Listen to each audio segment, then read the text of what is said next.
Welcome to the Huis Project, and one of my challenges on this job has been sort of making decisions, deciding how to resolve challenges. And one of the big challenges for the house was we've got the chimneys. Now, I like them, I've decided to keep them, but then how do we treat them? They were all framed out. In this instance, I've stripped all the framing out, seen the brickwork, realised it's all a little bit asymmetrical and it was pretty rough. So I've scraped this one down and had the guys come in and do a Rockcote render over this whole area.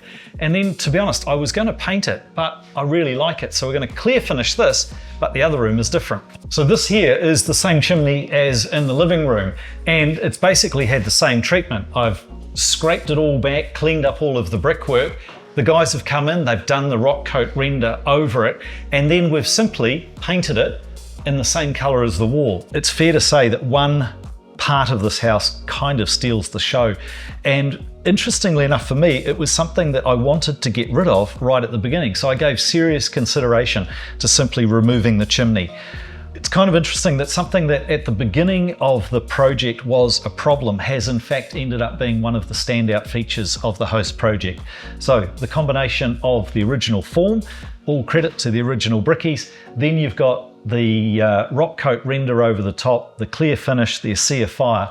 This has become a standout feature of the house.